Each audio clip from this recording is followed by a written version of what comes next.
Episode 16.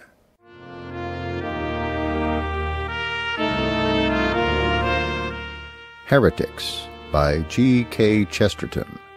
Read by David Grizzly Smith.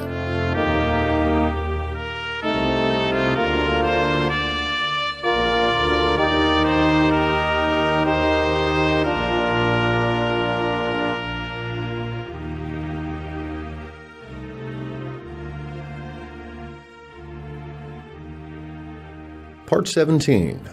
On the Wit of Whistler. That capable and ingenious writer, Mr. Arthur Symons, has included in a book of essays recently published, I believe, an apologia for London Nights, in which he says that morality should be wholly subordinated to art in criticism, and he uses the somewhat singular argument that art, or the worship of beauty, is the same in all ages, while morality differs in every period and in every respect. He appears to defy his critics or his readers to mention any permanent feature or quality in ethics. Now, this is surely a very curious example of that extravagant bias against morality, which makes so many ultra-modern aesthetes as morbid and fanatical as any Eastern hermit.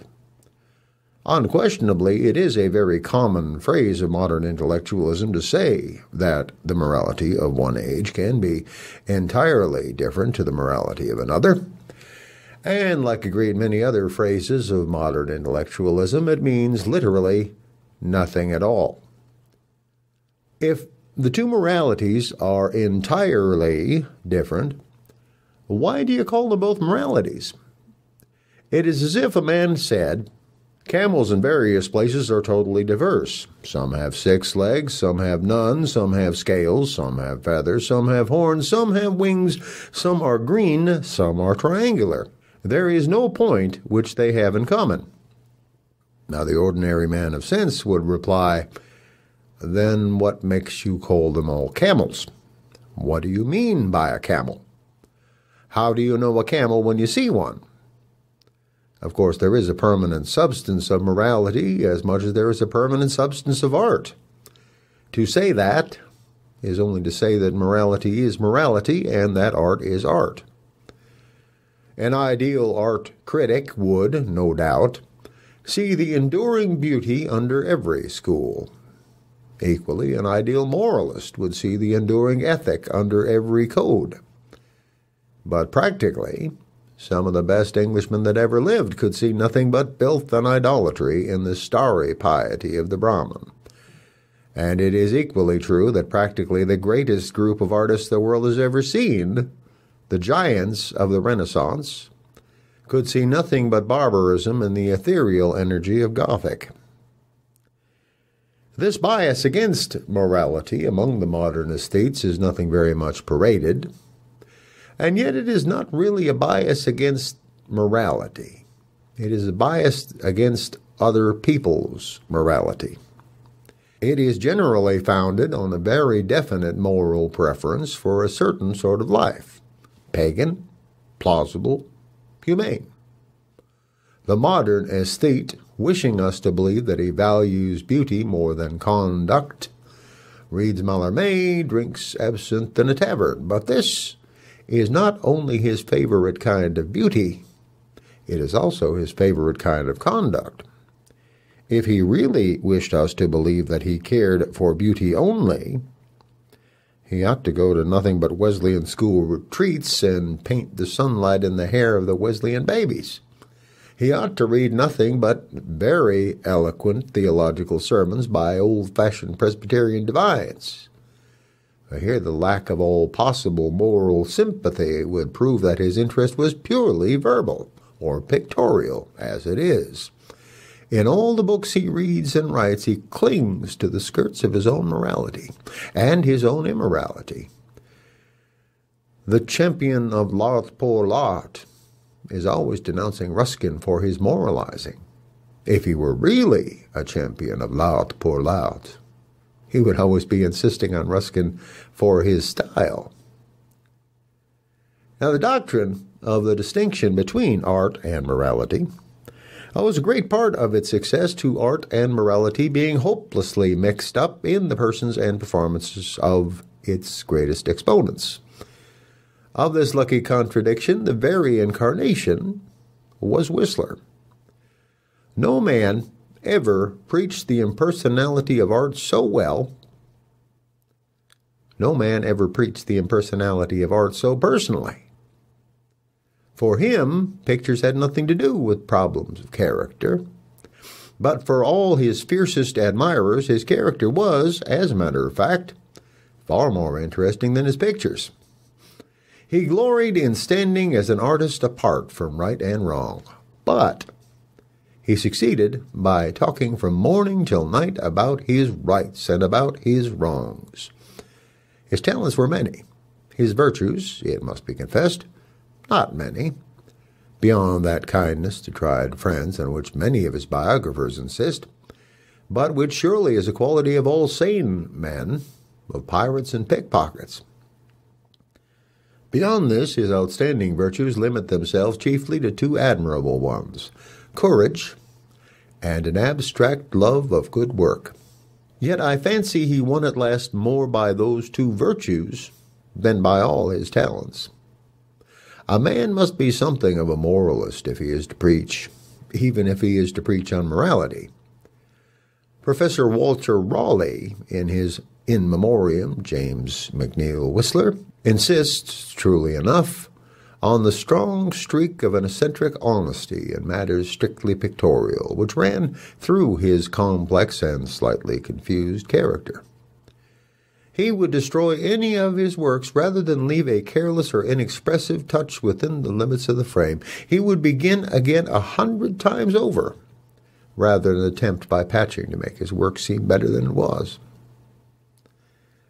Now, no one will blame Professor Raleigh, who had to read a sort of funeral oration over Whistler at the opening of the memorial exhibition, if, finding himself in that position, he confined himself mostly to the merits and the stronger qualities of his subject. We should naturally go to some other type of composition for a proper consideration of the weaknesses of Whistler, but these must never be omitted from our view of him. Indeed, the truth is that it was not so much a question of the weaknesses of Whistler as of the intrinsic and primary weakness of Whistler. He was one of those people who live up to their emotional incomes, who are always taut and tingling with vanity. Hence, he had no strength to spare. Hence, he had no kindness, no geniality, for geniality is almost definable as strength to spare. He had no godlike carelessness. He never forgot himself. His whole life was, to use his own expression, an arrangement. He went in for the art of living, a miserable trick. In a word, he was a great artist, but emphatically not a great man. In this connection, I must differ strongly with Professor Raleigh upon what is, from a superficial literary point of view, one of his most effective points. He compares Whistler's laughter to the laughter of another man who was a great man as well as a great artist. Quote, "His attitude to the public was exactly the attitude taken up by Robert Browning, who suffered as long a period of neglect and mistake in those lines of The Ring and the Book.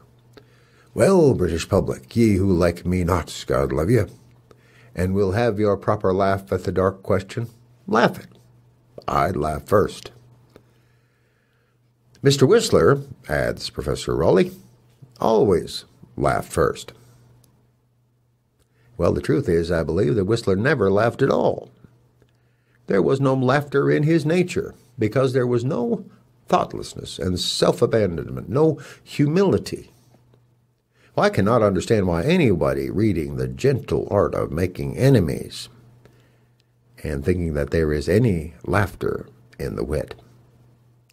His wit is a torture to him. He twists himself into arabesques of verbal felicity. He is full of a fierce carefulness. He is inspired with the complete seriousness of sincere malice. He hurts himself to hurt his opponent. Browning did laugh because Browning did not care. Browning did not care because Browning was a great man. And when Browning said, in brackets, to the simple, sensible people who did not like his books, "God love you," he was not sneering in the least. He was laughing. That is to say, he meant exactly what he said. Now, there are three distinct classes of great satirists who are also great men. That is to say, three classes of men who can laugh at something without losing their souls. A satirist of the first type is the man who first of all enjoys himself and then enjoys his enemies. In this sense, he loves his enemy. And by a kind of exaggeration of Christianity, he loves his enemy the more he becomes an enemy. He has a sort of overwhelming and aggressive happiness in his assertion of anger. His curse is as human as a benediction. Of this type of satire, the greatest example is Rabelais. This is the first typical example of satire, the satire which is voluble, which is violent, which is indecent, but which is not malicious. The satire of Whistler was not this. He was never, in any of his controversies, simply happy. The proof of it is that he never talked absolute nonsense. There is a second type of mind which produces satire with the quality of greatness. That is embodied in the satirist whose passions are released and let go by some intolerable sense of wrong. He is maddened by the sense of men being maddened. His tongue becomes an unruly member and testifies against all mankind. Such a man was Swift, in whom the savia indignatio was a bitterness to others, because it was a bitterness to himself. Such a satirist Whistler was not. He did not laugh because he was happy, like Rabelais, but neither did he laugh because he was unhappy, like Swift.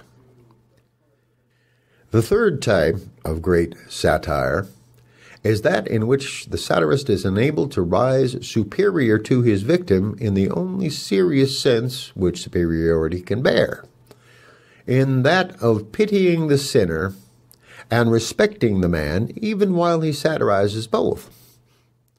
Such an achievement can be found in a thing like Pope's Atticus, a poem in which the satirist feels that he is satirizing the weaknesses which belong specifically to literary genius. Consequently, he takes a pleasure in pointing out his enemy's strength before he points out his weakness. That is perhaps the highest and most honorable form of satire. That is not the satire of Whistler. He is not full of a great sorrow for the wrong done to human nature. For him, the wrong is altogether done to himself. He was not a great personality because he thought so much about himself. And the case is stronger even than that. He was sometimes not even a great artist because he thought so much about art. Any man with a vital knowledge of the human psychology ought to have the most profound suspicion of anybody who claims to be an artist and talks a great deal about art. Art is a right and a human thing, like walking or saying one's prayers. But the moment it begins to be talked about very solemnly, a man may be fairly certain that the thing has come into a congestion and a kind of a difficulty. The artistic temperament is a disease that afflicts amateurs. It is a disease which arises from men not having sufficient power of expression to utter and get rid of the element of art in their being. It is healthful to every sane man to utter the art within him. It is essential to every sane man to get rid of the art within him at all costs. Artists of a large and wholesome vitality get rid of their art easily, as they breathe easily, or perspire easily. But in artists of less force, the thing becomes a pressure and produces a definite pain, which is called the artistic temperament. Thus, very great artists are able to be ordinary men, men like Shakespeare or Browning. There are many real tragedies of the artistic temperament, tragedies of vanity or violence or fear. But the great tragedy of the artistic temperament is that it cannot produce any art. Whistler could produce art, and insofar he was a great man, but he could not forget art. And insofar he was only a man with the artistic temperament. There can be no stronger manifestation of the man who is really a great artist than the fact that he can dismiss the subject of art, that he can, upon due occasion, wish art at the bottom of the sea. Similarly, we should always be much more inclined to trust a solicitor who did not talk about conveyancing over the nuts and wine. What we really desire of any man conducting any business is that the full force of an ordinary man should be put into that particular study. We do not desire that the full force of that study should be put into an ordinary man. We do not in the least wish that our particular lawsuit should pour its energy into our barrister's games with his children, or rides on his bicycle, or meditations on the morning star, but we do, as a matter of fact, desire that his games with his children and his rides on his bicycle and his meditations on the morning star should pour something of their energy into our lawsuit. We do desire that if he has gained any especial lung development from the bicycle, or any bright and pleasing metaphors from the morning star, that they should be placed at our disposal in that particular forensic controversy. In a word, we are very glad that he is an ordinary man, since that may help him to be an exceptional lawyer. Whistler never ceased to be an artist. As Mr. Max Beerbohm pointed out in one of his extraordinarily sensible and sincere critiques, Whistler really regarded Whistler as his greatest work of art. The white lock, the single eyeglass, the remarkable hat, these were much dearer to him than any nocturnes or arrangements that he could ever throw off. He could throw off the nocturnes. For some mysterious reason, he could not throw off the hat. He never threw off from himself that disproportionate accumulation of aestheticism, which is the burden of the amateur. It need hardly be said that this is the real explanation of the thing which has puzzled so many dilettante critics, the problem of the extreme ordinariness of the behavior of so many great geniuses in history. Their behavior was so ordinary that it was not recorded. Hence, it was so ordinary that it seemed mysterious. Hence, people say that Bacon wrote Shakespeare. The modern artistic temperament cannot understand how a man who could write such lyrics as Shakespeare wrote could be as keen as Shakespeare was on business transaction in a little town in Warwickshire. The explanation is simple enough. It is that Shakespeare had a real lyrical impulse, wrote a real lyric, and so got rid of the impulse and went on about his business. Being an artist did not prevent him from being an ordinary man, any more than being a sleeper at night or being a diner at dinner prevented him from being an ordinary man. All very great teachers and leaders have had this habit of assuming their point of view to be one which was human and casual, one which would readily appeal to every passing man.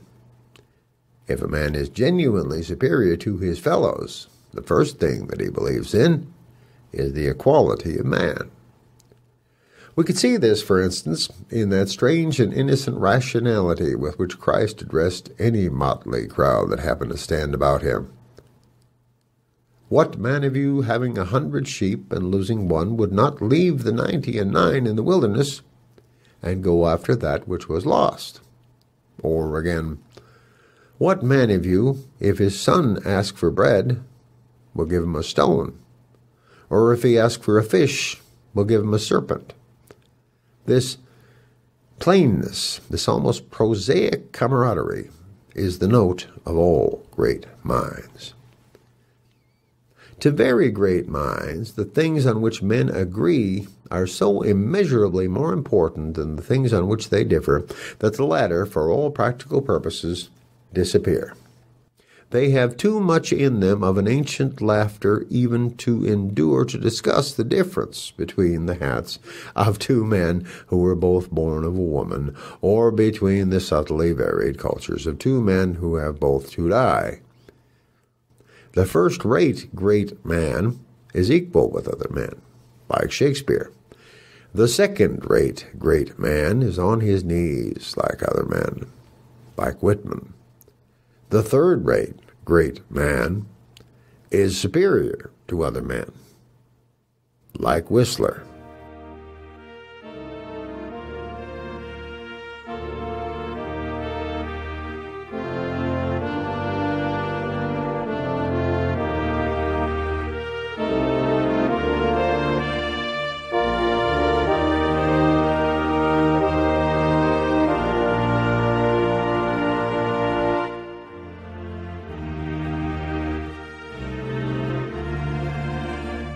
Thank you for listening to Heretics, written by G.K. Chesterton in about 1905, read by David Grizzly Smith in about 2009. Theme music for this book is Thaxted, written by Gustav Holst in 1921, arranged by Kevin MacLeod in 2006.